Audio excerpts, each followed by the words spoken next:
Everyone, আসসালামু আলাইকুম। Rina's lifestyle YouTube channel থেকে সবাইকে জানাচ্ছি অনেক অনেক শুভেচ্ছা ও স্বাগতম। বন্ধুরা, আপনারা সবাই কেমন আছেন? আশা করি সবাই খুব ভালো আছে। আলহামদুলিল্লাহ, আপনাদের অশেষ দয়ায় আমি খুব ভালো আছি। তো চলে আসলাম সকাল সকাল নতুন আরেকটি ভিডিও ব্লগ নিয়ে। তো যেহেতু এক দুদিন পর ঈদ, তাহলে অবশ্যই কাজের ঝামেলাটা একটু বেশি, মানে কাজের চাপটা একটু বেশি। তো টুকটাক যা পারি তা আপনাদের সাথে শেয়ার করব। আর ভিডিওটি অবশ্যই ধৈর্য সহকারে দেখবেন, ভিডিওটি কেউ স্কিপ না করে। আশা করি ভালো লাগবে। তো মহিলাদের আসলে গৃহিণীদের ঘরে যা কাজকর্ম থাকে সেটাই শেয়ার করে। যেহেতু আমার চ্যানেলটা লাইফস্টাইল, তো সেই ক্ষেত্রে আমি আমার টুকটাক কাজকর্মই শেয়ার করি। তো বন্ধুরা, দেখতে থাকেন আমার আজকে ব্লগ। তাছাড়া আপনারা তো টাইটেল এবং থাম্বনেল থেকে অবশ্যই বুঝেছেন যে আমি কি দেখাবো বা কি দেখাতে যাচ্ছি। তো দেখতে থাকেন আমার আজকের ছোটখাটো ব্লগ।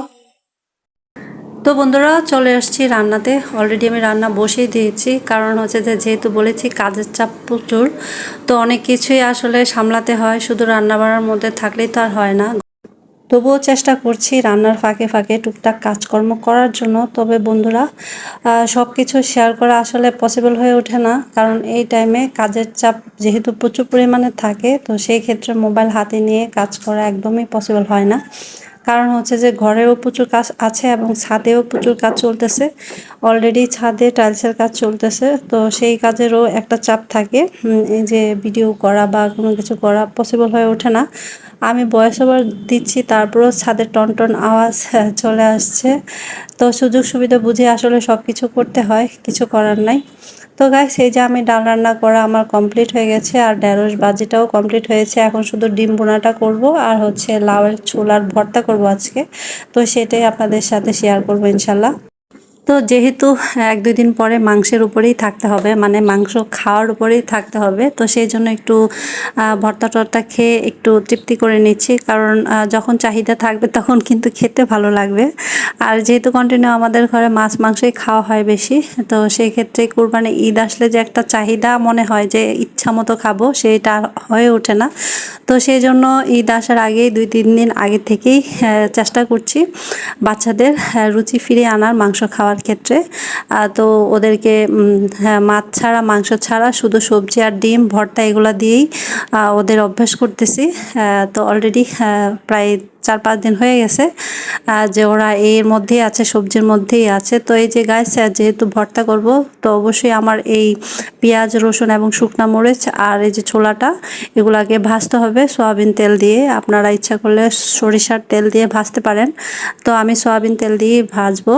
তো মোটামুটি ভাজার চেষ্টা করব। আসলে এটা আসলে নির্ভর করে সময়ের উপরে, যে আপনি কতটুকু ভাজবেন।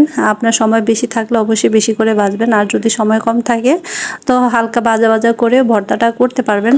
তো যেহেতু আমার আসলে অনেক সময় ছিল না, ভোরের আজান দিয়ে দিয়েছে, তো সেই ক্ষেত্রে আমার 1:30টা, যেহেতু 2টার মধ্যে আমার খাবারটা দিতে হয় সবাইকে, তো সেই হিসাব করে আমি আসলে ভাজাটা ভেজেছি। আর একটু ভাজলে ভালো হতো, আর একটু ভাজলে ভালো হতো। তো এটা টেস্ট আর একটু পাওয়া যেত, তবে ইনশাল্লাহ টেস্ট হবে, আর টেস্টের কোনো কমতি থাকবে না। কারণ এর মধ্যে আমি ধনিয়া পাতাও দিয়েছি। আমি যখন বেটেছিলাম তখন ধনিয়া পাতা এতে অ্যাড করেছি। আর দুঃখের বিষয় আরেকটা হচ্ছে যে হঠাৎ করে আমার শিলটা ভেঙে গেল। তো সেই ক্ষেত্রে আমার এখন এই যে সময় নাই যে বাইরে গিয়ে নতুন আরেকটা শিল কিনে নিয়ে আসবো, যেহেতু 2 দিন পরেই কুরবানি ঈদ। তো আমাকে বাটাবাটি যেহেতু করতে হবে, তো আমার এটা দিয়েই কষ্ট করে বাটাবাটি করতে হবে।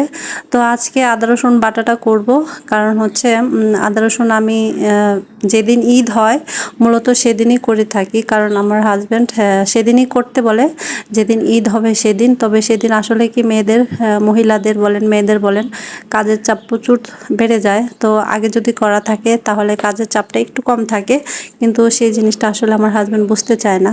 তো সে চায় যে টাটকা টাটকা মানে বাটাবাটি করে ওনাকে যেন কুরবানির মাংস রান্না করে দিই, সেটা সে চায়। তবে আস্তে আস্তে একটু মানে অভ্যাস করার চেষ্টা করাচ্ছি, যে এভাবে আসলে হয় না, সব কিছু সামলে নিজের হাতে আবার বাটাবাটি করা পসিবল হয় না।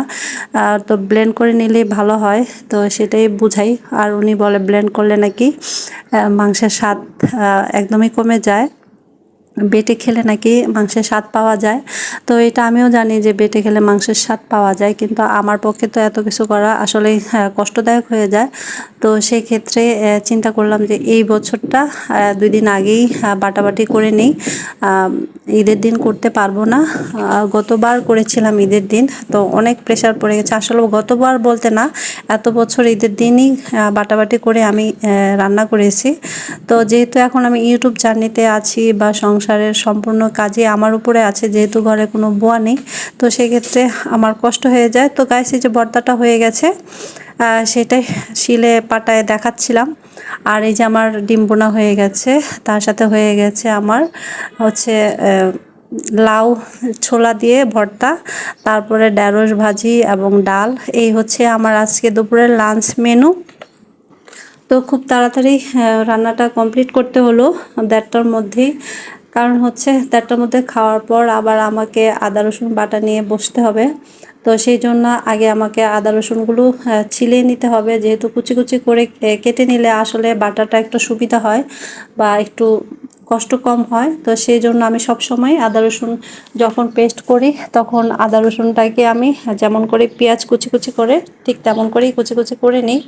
এই যে আমার আদা মোটামুটি বাছা শেষ। এই যে বাজার নিয়ে আসছে, অনেক বাজার নিয়ে আসছে, সব আসলে গোছানো পসিবল হয় নাই। আটাগুলো বাকি আছে, ডাল বাকি আছে, শুকনো মরিচ সেগুলো গুছানো বাকি আছে, আর টুকটাক কিছু বাজার আগে দেখিয়েছি সেগুলো গুছানো বাকি আছে। অলরেডি অনেকগুলো বাজার গুছিয়ে নিয়েছি।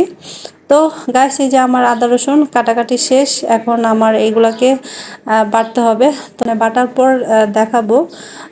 আমি যেহেতু একসাথেই সব কিছু পেস্ট করি, সেই জন্য একসাথেই আমি মিক্সড করে নিলাম, কারণ আলাদা আলাদা করে বাটার আসলে আমার একদমই সময় নাই। যেহেতু সব মশলা একসাথে গিয়ে মিক্সড হয়, তো সেই ক্ষেত্রে আলাদা আলাদা বাটার কোনো কারণে দেখি না, তো সেই জন্য আমি একসাথেই বাটি। তো গাইস, এই যে আমার বাটা শেষ, এখন আমি এগুলোকে রেখে দেবো ডিপ ফ্রিজে। আর শুধু ছোট বাটিটা আলাদা রাখবো নর্মালে, আর এই যে বড়টা ডিপ ফ্রিজে রেখে দিব। যেহেতু কালকে বাদে পরশুদিন আমাদের এখানে ঈদ বাংলাদেশে, তো সেক্ষেত্রে 2 দিন থাকবে ডিপে। তো সকাল সকাল ইনশাল্লাহ ডিপ থেকে নামিয়ে নেব, তারপর হচ্ছে রান্না করব। যাই রান্না করি সেটা আসলে শেয়ার করার চেষ্টা করব। আসলে আমি কি বলে গ্যারান্টি দিতে পারি না যে এই জিনিসটা আমি দেখাবো বা ওই জিনিসটা আমি দেখাবো, এটা আমার জন্য পসিবল হয়ে ওঠে না। তো সেই জন্য আমি গ্যারান্টি দিতে পারি না, তবে আপনার চেষ্টা করি বন্ধুদের সব কিছু দেখানোর বা শেয়ার করার। তো গাইস, এই যে আমার ডিপে রাখা কমপ্লিট হয়ে গেছে। তো এই সেই মুহূর্তে এক হাতে মোবাইল ধরে আছি আর রাখছি। তো গাইস, আজকের ভিডিও আমার এই পর্যন্তই। যদি আজকের ভিডিও দেখে কারো ভালো লেগে থাকে, তাহলে অবশ্যই আমার চ্যানেলটিকে সাবস্ক্রাইব করে আমার পাশে থাকবেন, আর আমার ভিডিওটিতে একটি লাইক দিয়ে দিবেন। তো সবাই ভালো থাকেন, সুস্থ থাকেন, সুন্দরভাবে ঈদ করেন। আসসালামু আলাইকুম, আল্লাহ হাফেজ।